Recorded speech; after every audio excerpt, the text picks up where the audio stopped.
आज हम लोग क्लास 10 के केमिस्ट्री का फर्स्ट चैप्टर देखेंगे, केमिकल रिएक्शंस एंड इक्वेशंस। हम लोग अपने चारों ओर बहुत तरह के चेंजेस देखते हैं सब्सटेंसेज में। दो चेंजेज हम लोग अर्लियर क्लासेज में भी देखते हैं, फिजिकल चेंज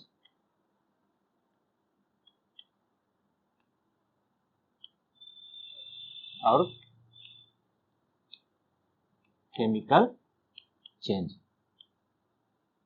फिजिकल चेंज में क्या होता है कि सब्सटेंस का फिजिकल अपीयरेंस चेंज कर जाता है, चेंज ऑफ स्टेट हो सकता है, कोई न्यू सब्सटेंस या न्यू केमिकल का फॉर्मेशन नहीं होता है। लेकिन केमिकल चेंज में क्या होता है, इंटायरली न्यू प्रॉपर्टी वाला केमिकल सब्सटेंस फॉर्म होता है। तो फिजिकल चेंज में क्या होता है, फिजिकल चेंज में सिर्फ फिजिकल अपीयरेंस चेंज होता है। जैसे पानी से बर्फ बन गया या बर्फ पिघल के पानी बन गया तो फिजिकल अपीयरेंस चेंज कर जाता है और बेसिक कंपोजिशन में कोई चेंज नहीं होता है। बर्फ में भी H2O होता है और पानी में भी H2O होता है, तो सिर्फ फिजिकल अपीयरेंस चेंज करता है। और केमिकल चेंज में क्या होता है कि new substance is found having properties and composition different from the original substance.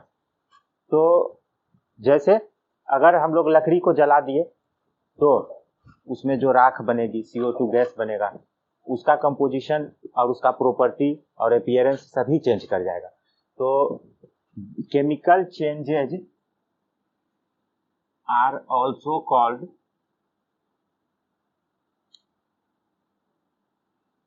Chemical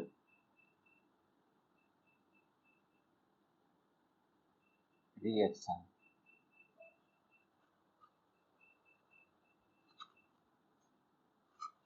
chemical changes are also called chemical reactions. तो केमिकल रिएक्शन क्या है, एक तरह का केमिकल चेंज है जिसमें इंटायरली न्यू प्रॉपर्टी के सब्सटेंस फॉर्म करते हैं जिनका की कंपोजिशन अलग अलग होता है।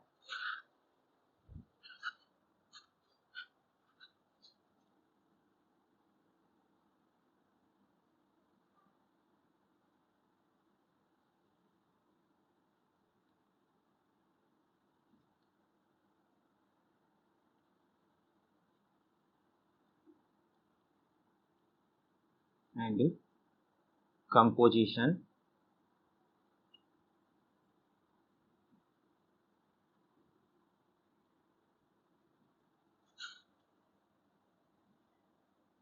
तो केमिकल रिएक्शन में क्या होता है कि नया सब्सटेंस फॉर्म करता है। तो इसका क्या साइन है, क्या पहचान है केमिकल रिएक्शन का, या इसका क्या कैरेक्टरिस्टिक्स है, वो हम लोग देखते हैं। तो केमिकल चेंज जो होता है जनरली रिवर्सिबल नहीं होता है और फिजिकल चेंज रिवर्सिबल होता है, और केमिकल चेंज फिर वापस अपने वैसे ही स्वरूप में नहीं आ सकता, और केमिकल चेंज को ही केमिकल रिएक्शन कहते हैं।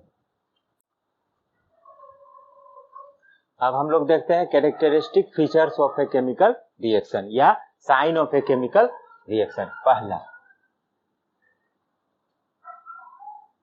Change in physical state.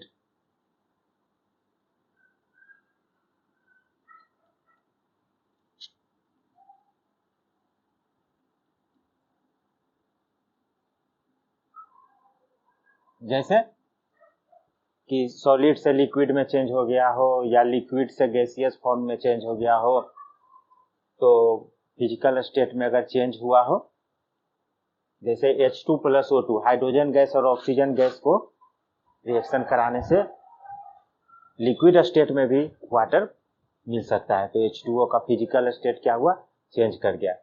या कार्बन कोयला को जला दें तो C+O2, C+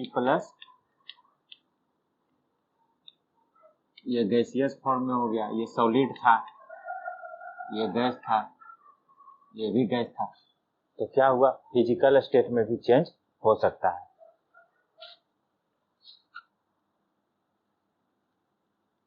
change in colour, colour भी चेंज कर सकता है।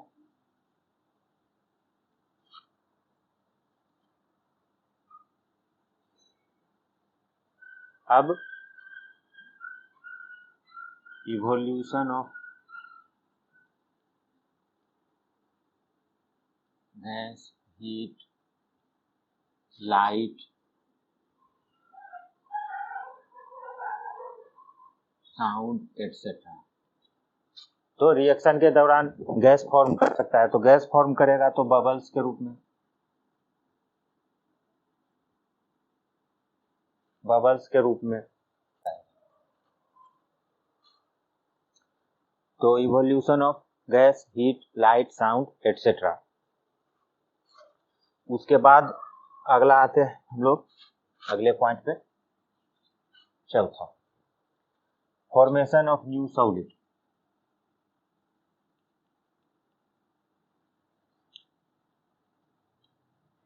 ये प्रेसिपिटेट के रूप में,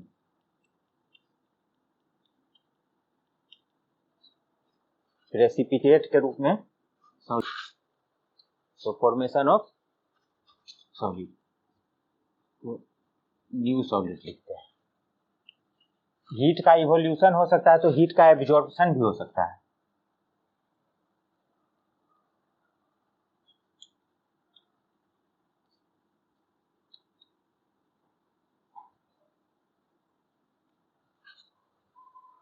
तो एब्जॉर्प्शन ऑफ हीट का मतलब क्या हुआ, जिस रिएक्शन में हीट का आवश्यकता हो, हीट के बिना वो रिएक्शन नहीं हो सकता है।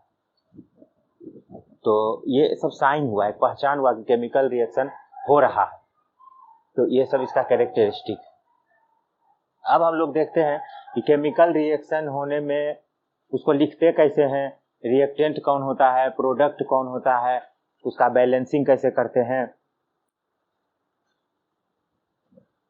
ये कोई केमिकल रिएक्शन, इसको हम लोग ऐसे लिखे हैं, A + B forms C + D। तो LHS एरो एक बीच में दिया हुआ है, डायरेक्शन ऑफ रिएक्शन को शो करता है। एरो क्या शो करता है, डायरेक्शन ऑफ रिएक्शन, कि ये दो सब्सटेंस मिलकर के रिएक्ट करता है, तो ये दो सब्सटेंस फॉर्म होता है। तो LHS एरो से लेफ्ट हैंड साइड का पार्ट LHS कहलाता है, जो कि रिएक्टेंट्स जिसको बोलते हैं, जो कि substances taking part in a chemical reaction. और एरो के RHS राइट हैंड साइड में जो पार्ट होता है उसको प्रोडक्ट्स कहते हैं, जो कि new substances formed after a chemical reaction, ऐसा होता है। अब केमिकल इक्वेशन किसको कहते हैं,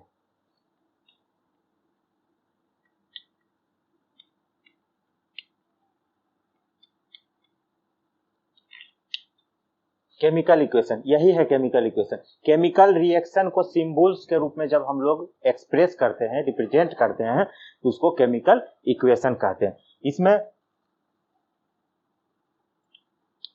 वर्ड इक्वेशन,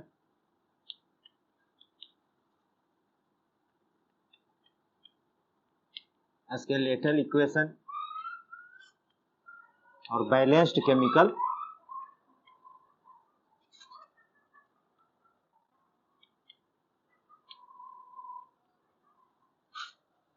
इक्वेशन।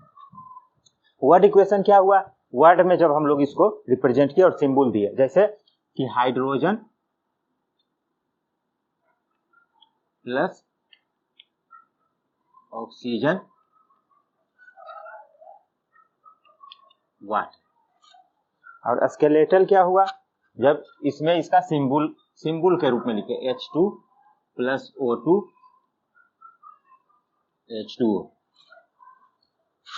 ये बैलेंस्ड नहीं है, क्योंकि कंजर्वेशन ऑफ मास का जो लॉ है वो कहता है कि मास को हम लोग क्रिएट भी नहीं कर सकते हैं, ना तो डिस्ट्रॉय कर सकते हैं। तो number of atoms both side में सेम होना चाहिए। तो H हाइड्रोजन का 2 एटम है, यहाँ भी 2 है, ऑक्सीजन का 2 एटम है, लेकिन यहाँ 1 है, तो दोनों इक्वल नहीं है। तो ये अनबैलेंस्ड इक्वेशन है। जब इसको हम बैलेंस करके लिख देंगे,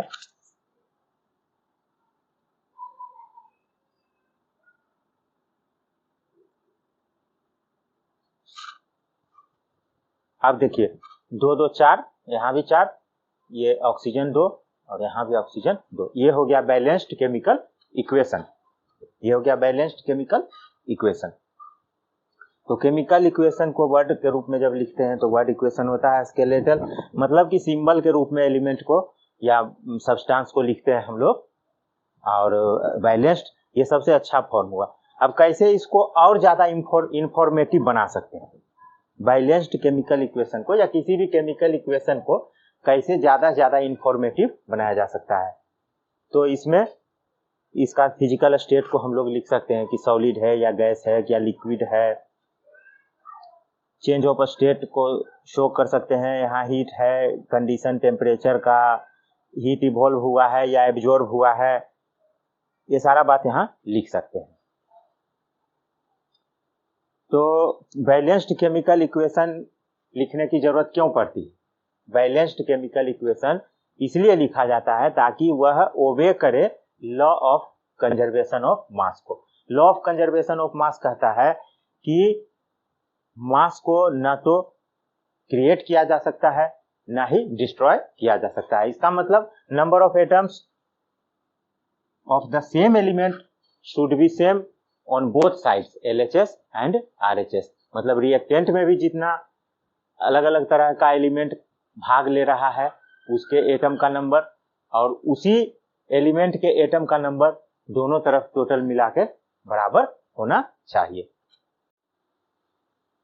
अब है कि केमिकल इक्वेशन को ज्यादा से ज्यादा इंफॉर्मेटिव कैसे बनाया जा सकता है, क्या क्या फैक्ट को ऐड किया जाए। फिजिकल स्टेट ऐड कर दें कि कौन सा सॉलिड है, कौन सा लिक्विड है, कौन सा गैसियस स्टेट में है। रिएक्शन का कंडीशन ऐड कर दें, हीट चेंज, हीट इवॉल्व हुआ है तो, हीट एब्जॉर्ब हुआ है तो इसमें हम लोग कर सकते हैं C+O2CO2। देखिए इसमें फिजिकल स्टेट कैसे ऐड होगा, ये सॉलिड स्टेट में है, ये गैसियस स्टेट में है, ये भी गैसियस स्टेट में है। इसमें हीट एक्सोथर्मिक है, मतलब हीट इवॉल्व होगा।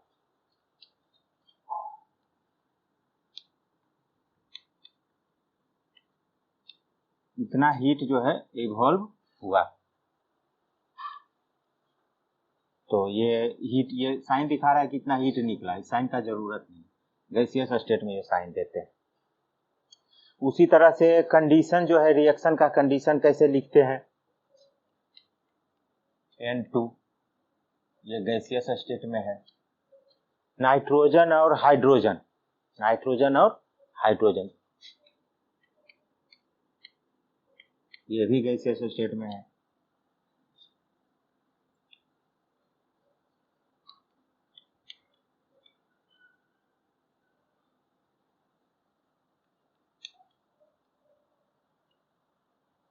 NH3 अमोनिया बना है और अमोनिया जो है गैसियस स्टेट में बनेगा। इसके लिए 723 केल्विन टेम्परेचर की जरूरत है और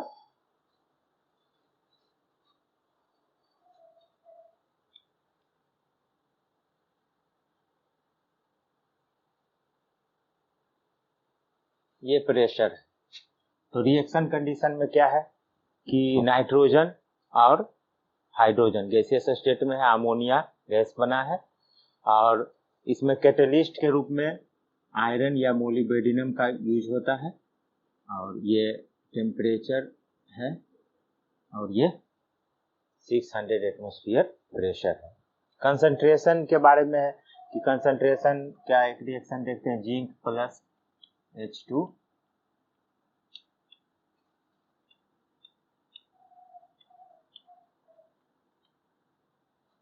देखिए, जिंक सॉलिड में रहेगा, जिंक ग्रेनुअल रहता है, ये लिक्विड रहेगा एक्वस, ये डाइल्यूट H2SO4, ये एक्वस रहेगा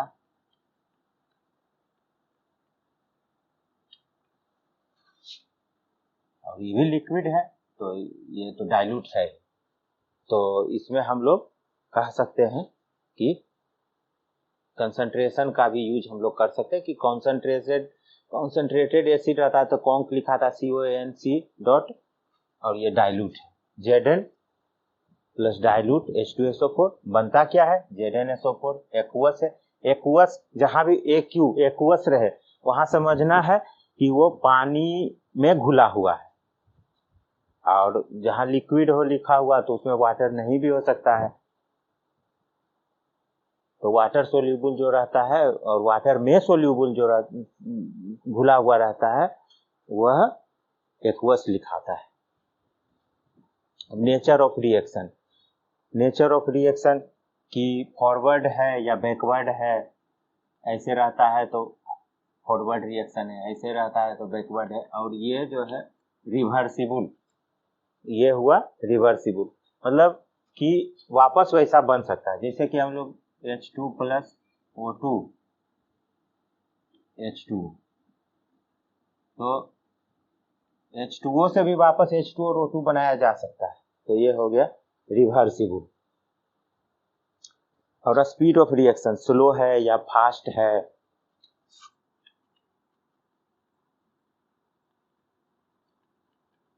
ये बताया जा सकता है। तो इस तरह से इसमें हम लोग इसको बता रहे हैं, हम लोग इंफॉर्मेटिव बना सकते हैं किसी भी केमिकल इक्वेशन को।